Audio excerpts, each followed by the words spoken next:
hope all of you are okay. We got a bit delayed. Some tech problems when you are dealing with technology. There are always some issues popping up at the most unexpected times. So this is one of those times, and we got delayed by a couple of minutes. I'm sorry for that. Anyway, so we start another session of our talks, and today my guest is Mr. Sheikh Ahmed, the CEO of Azgard9 from Pakistan. So may I welcome him to kindly come on the stage. Thank you very much, Sandeep. It's really a pleasure to be here, and thank you for inviting me. You're most welcome. How are you doing? How's everything? And how's the situation in your area right now? Well, I'm doing fine. I just want everyone to know the tech problems are on my side, so sorry for that, but it does happen.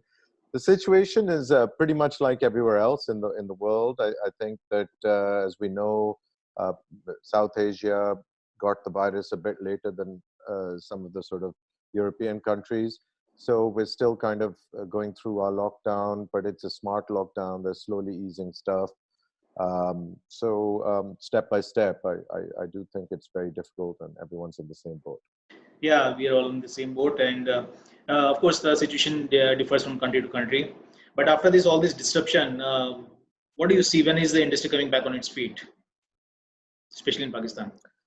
Well, I think, like you said, it's going to be a little bit different in different countries. But I think the first thing is what we're seeing, the Western and developed countries coming online. In fact, I think before that we saw China and Asia start coming online. So demand is coming back. So I think we're seeing the signs of demand. The industry is different in different countries. In Pakistan, it's a little bit more vertical. So whether a company is vertical or we have our own cotton production and yarn and fabric and garment, the whole chain. So I think we can respond quickly to the demands. And I think we are starting slowly and gradually, but I don't think we know where we're going to stand for a while, not till about October. I think that's when our customers will know roughly how stable their business is going to be, and things will start settling down a bit more. Kind of regular orders might start from, say, let's post-October period. Yeah, like September, October deliveries, which means that they'll start sharing it with us pretty much on a shorter lead time than before, because they've said that. So it may be July, it may be August. They need some things quickly. They might want, whatever fabrics are in stock. And then as they gain confidence, then I think it's going to get more forecast-based and so on, as it was. But the scale of production is not likely to remain same, definitely. So what is your estimate of what kind of scale of productions might be remaining in coming near future? Well, it's a very good question, Sandeep. I think what we got to say is that my personal opinion is that last quarter of this year, that October to December, I see our productions levels at around 60% of where we left them. Why is that? Well, I think the biggest thing that we're going to be missing in the whole world is confidence. So until people feel confident that their future is secure, their job is secure, their income is secure, the virus is not coming back, there's a cure, there's a vaccine, whatever it may be, people won't confidently start spending again. And that's going to take a bit of time. Yeah, that's going to be there. So, I mean, do you think by next year we might have something back on track, kind of?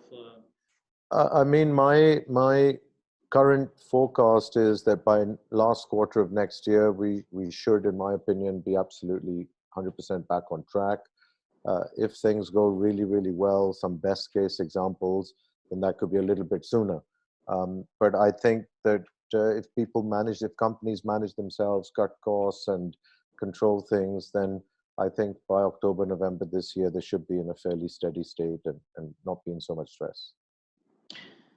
And given this situation that you're already starting productions, how are you managing the safety protocols, and especially in garment factories where the workers have to sit very closely? Yeah, in a simple word, with a great deal of difficulty. But to be to talk about the reality of it in a more serious way, we have really clear and very precise and strict, and I think very good SOPs laid down by our government. But I think the companies themselves, so on entry, we have these big entryways which spray disinfectant. It covers the whole person, a little bit like what Hong Kong airport's doing, but Hong Like Kong airport's much tunnels, more kind of like tunnels. tunnels with, yeah, with WHO certified disinfectants. Then we're spraying, like we're doing the cleaning, the social distancing, the masks. But moreover, we've also put the sewing machines much further away, so workers have that social distancing. So I think all told, so far, thanks God, I think I don't hear of any real cases in the industry, and I think they're doing a good job. It's not easy, but everyone's stepping up to the plate. But when you increase the distance between the workers in a line, so does it not affect the production line in some way? Yeah, it definitely does. It means that in the same space, we're going to get less capacity, maybe 30 or 40% less capacity. That's, at the moment, that's not a concern because we don't have that much demand. But I think companies are gearing up to find additional space either outside and rent it, like we have found a shed to rent, or some people may have some extra areas in the factories to move some of the lines so they can maintain the social distancing SOPs that have been laid down by the government and maintain the workers' safety, which is, I think, the first priority, really. Yeah, that's of course the most important thing. And also, workers traveling to the factory and going back, coming from their homes and all that also is probably has to be managed in a way that Yeah, works. I mean, even there, yeah, the SOP, if we had 4 people on a seat in a big bus, now we've got 2. So again, masks, again, spray disinfectant on entry, spray them when they get off, on the feet, on the hands, etc. So I Yeah, think we're taking precautions. Let's see. I hope it all stays, in a good way. and of course, you must be taking care of your workers very well, and community development in these times. I'm sure that must also be a focus area for you.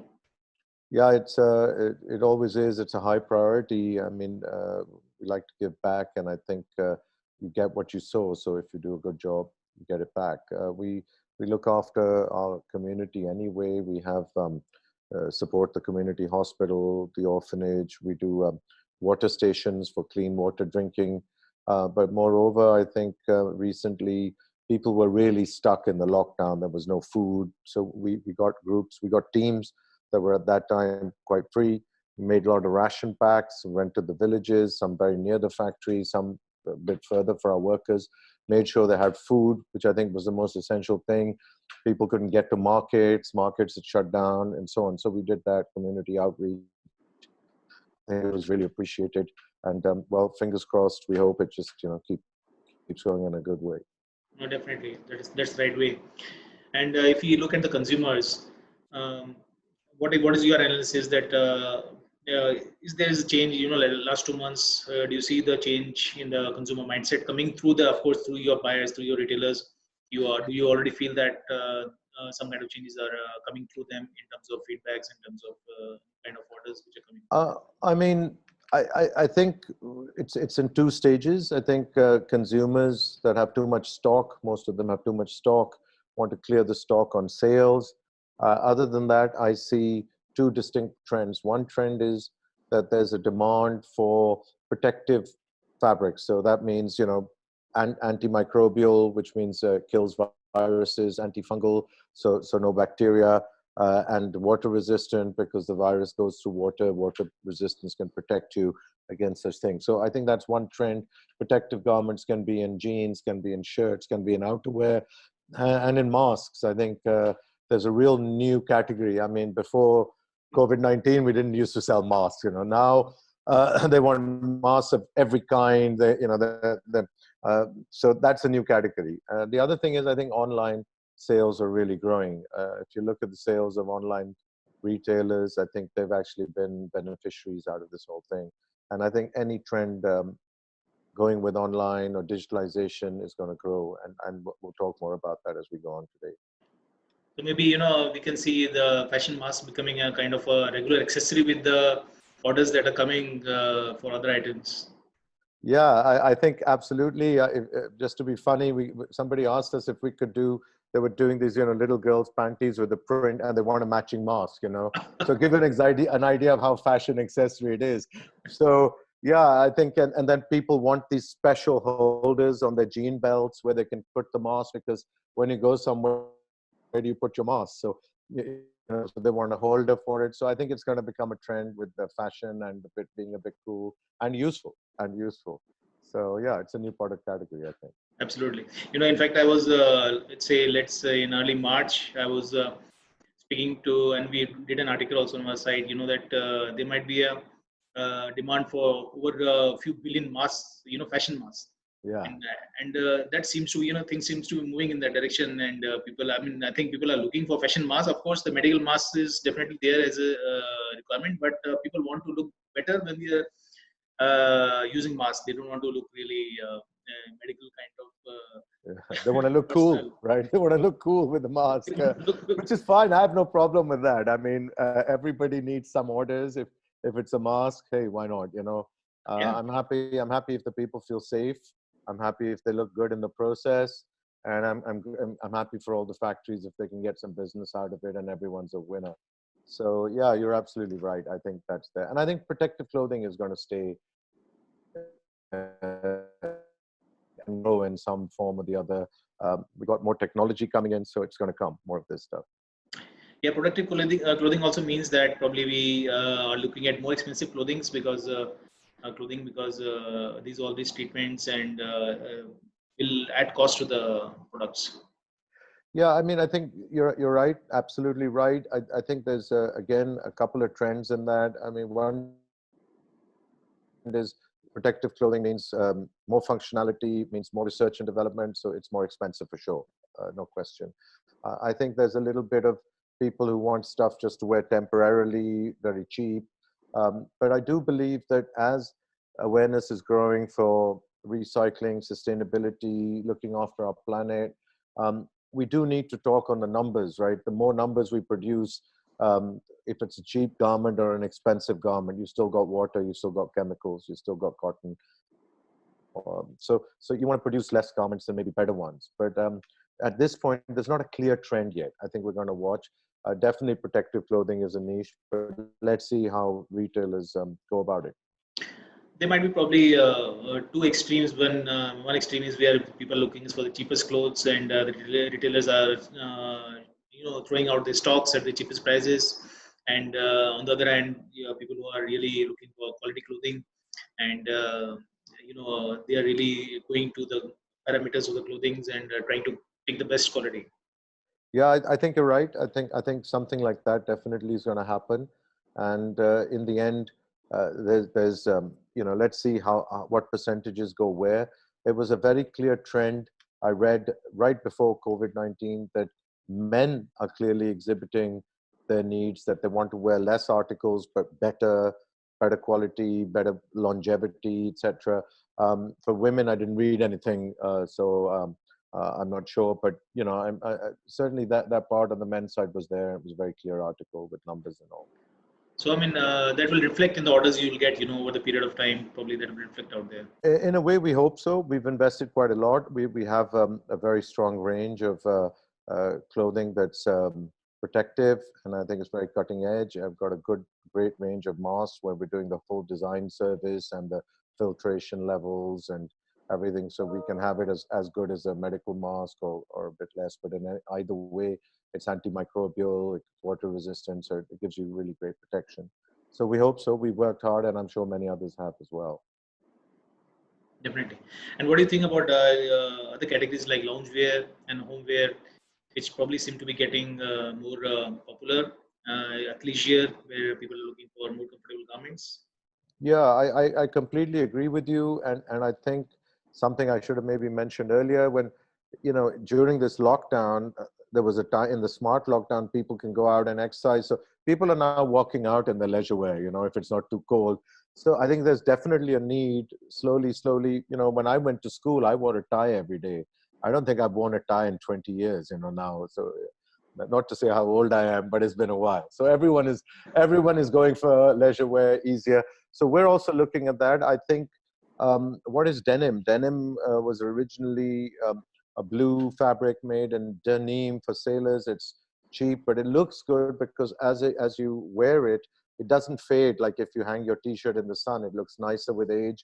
So I think if we use indigo dyeing techniques to come into active wear, to come into lounge wear, I think people are going to enjoy it. I think it's going to give them a new option to express themselves, have something cool, have something comfy. So yeah, we're on it as well. I agree with you. I think it's something that should come and is coming. So let's see. Yeah, but not right now. Maybe in a season or two, we'll have it. Maybe next summer. Yeah, maybe. And what about recycled denims? Do you see any more space, the space growing from them? I think that in a simple answer is yes, definitely. I think the awareness has gone everywhere in the world. And also when, with the virus, I think people, okay, this is bad in the world, like it's gotten too hot or the weather is an extreme and so on. And this damage to the planet means maybe this virus or more viruses in the future. So it's definitely out there, the awareness. Now, in the recycling, a lot of work has been done. So we're looking at, how much of the material is recycled. Is it recycled cotton? Is it recycled polyester? Is it like a recycled cellulosic fiber like Tencel? It's all out there. It's all happening. Is it pre-consumer? Is it post-consumer? So I think all of that's happening. I think we're going to see more post-consumer coming in, because what post-consumer means is you've actually taken a garment that's made and you're putting it back into the system. So we're trying to go in and complete the circle. On the other side, we've got chemicals, less water usage, we've got energy. Asgard uses up to 67% renewable energies using biofuels. So it's one of the leaders in that regard. I believe one of the leaders in the world. But I think many people are doing a great job. So we're going to have to reduce the water usage. And then I think the other frontier is to use natural chemicals. I mean, I'm seeing more and more people looking at natural indigos, natural other dye stuffs. And, but that to come on such a large scale is going to take a bit of time. But the awareness is there and it's really moving. So, and I think it's really good. Natural indigos, do you think they can really be getting popular? Specifically, also, I mean, there's also a debate that natural indigo has been always antimicrobial and antibacterial kind of properties, which probably, I don't know, I mean, the chemical structure though for the synthetic indigo and natural indigo is same. But somehow natural indigo has been given preference in terms of these qualities. I don't know, I mean, Yeah. now that's stands in the current perspective. Yeah, absolutely. I've looked at the same. Many of the Japanese indigo association and producers of natural indigo, of which now there's very, very few left. They claim it's definitely antimicrobial. I haven't read the research myself. And I have no reason to believe that it's not good. It's been with humankind for thousands of years and produce brilliant blue colors that synthetics are not doing, synthetic indigo is not doing right now. But yeah, it's out there. But coming to your real question, can we use it on a large commercial scale? Currently, I don't think so. It's difficult to get that kind of output. I think it's a very, very long process, unreliable. If the crop fails, if it's, we've got global warming, unpredictable weather, you can't say, okay, the weather's not good, I don't have indigo to dye denim. It doesn't work like that anymore. So I think it's going to be a niche. But I think if we can learn from its properties and integrate them into synthetic indigo or improve the processes, well, that's another victory that we've done to save our planet, and I'm all for that. And which of the markets do you see starting at the earliest? We've seen some openings happening in Europe, some in some places stores opening in US also. In fact, in our India also, a lot of stores opened today probably, and there things are going ahead. So, I mean, what do you see really which market moving the fastest? I think it's a little bit like like FIFO in inventory. First in, first out, kind of, right? So the Chinese were first in. I think they're first out. So that's fine because they did their sort of 2 months of lockdown. So well, the numbers are here in China. So the first month the sales were like 30%, 40% of the pre-COVID periods, and then it took off as people gained confidence. So in some sectors, it's already 70, 80%.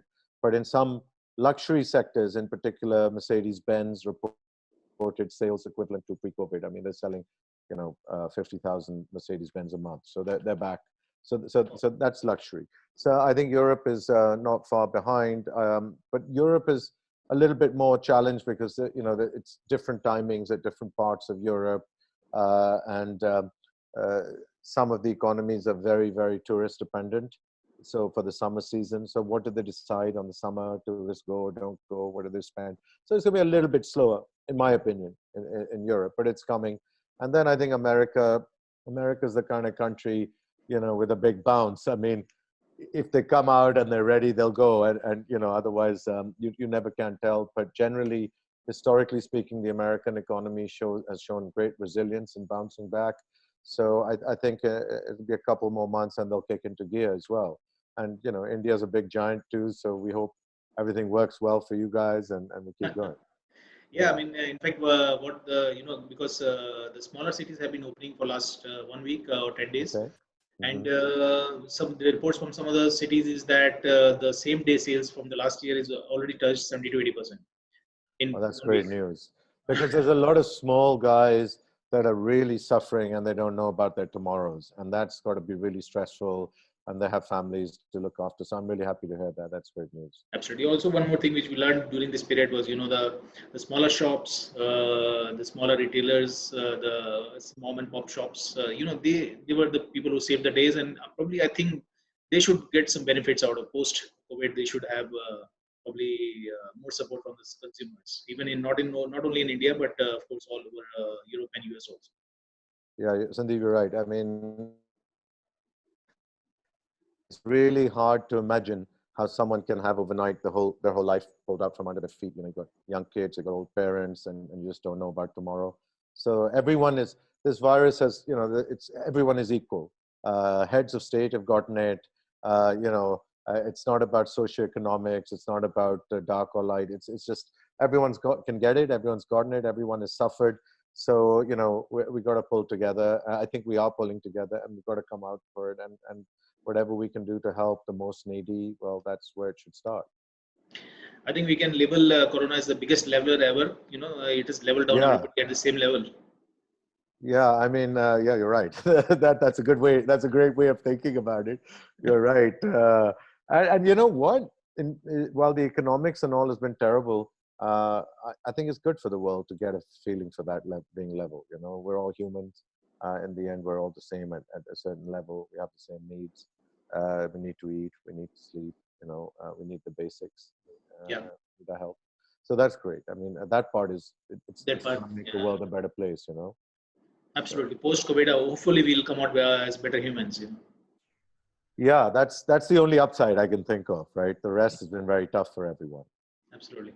And any other positives you are seeing from the situation? Yeah, I mean, just like we're talking, you and I mean, I think I do see the world coming together more. I think it's like the saying goes, what doesn't kill you makes you stronger, right? So I think we're stronger together. We know if we work together, then we can overcome anything, even the most crazy catastrophes like Corona. So I think that's a positive. I do believe deep down in my heart, I hope and I feel that the economics comes back quicker and people get in a better positive state of mind. So that part is good, and let's hope that we can all pull that off together. And what strongest keywords come to your mind when you are speaking of the situation? Well, I think digitalization. I checked out. You've got a great app out there. So anybody Yeah. watching, guys, it's like. So what are we talking about? I mean, we know that. Look, here we are. We're talking to each other. We're on Zoom. We're coming out to the whole world. Everyone's watching. So everybody knows that this is a very powerful medium, being online, and there's a lot of things we can do. So they've got like a B2B app connecting buyers and sellers. I think today, just before this, we made our first complete digital sale. We never met the client. We made an online sale. So I think things are going to move. I think it's more sustainable. It's very important for us to consider when we do things online. We're not sending, we're not flying around. We're not burning plane fuel. We're not creating carbon emissions. We're not flying packages around. Whether it's apps like Sandeep, you've done, which is a great service to the industry, whether it's we want to do digital sampling or digital collection development. These are all initiatives that we want a more digital company ready for a post-corona world. And I think everybody else, that's what we got to work on, and that'll save time, that'll save money. And I think that's the thing. So digitalization, I think, is here, and Is the biggest keyword. well, it's sustainable and it's sanitary, right? You keep So, clean, you don't get sustainable and sanitary. That's digitalization. So, you know, I mean, these days, these are real big buzzwords, you know. unless Corona finds a way to go through the internet, you know. Oh dear. Okay, that's it. I'm giving up at that point, you know. Corona through the internet, disaster. So, you know, we're just going to die, I think. Absolutely. No, it's a joke. Yeah, absolutely. And anything else you would like to share with the community, denim community, the people watching? Well, I think it's been great. I mean, like I said, you know, we as a company are reinventing ourselves. We're becoming digital, so people could check that out. And of course, we're one of the most renewable energy sources and green and clean companies out there. But I just like to say to everyone, look, let's keep together. We'll get through it. I think most of the worst is behind us. So now let's look forward to some better times. Just keep with it, and let's keep going. Get there. Thank you, Sheikh. It was really wonderful speaking to you. I mean, and I mean, a lot of different perspectives from you. So Thank I you. think everybody enjoyed who have been watching. They've enjoyed your talk. So real pleasure having you with us. Thanks very much for calling me, inviting me. I appreciate it. You take care. All the best to everyone. Stay together. Thank Best of you. luck. Thanks. Thank you. Cheers. Bye-bye. Bye-bye.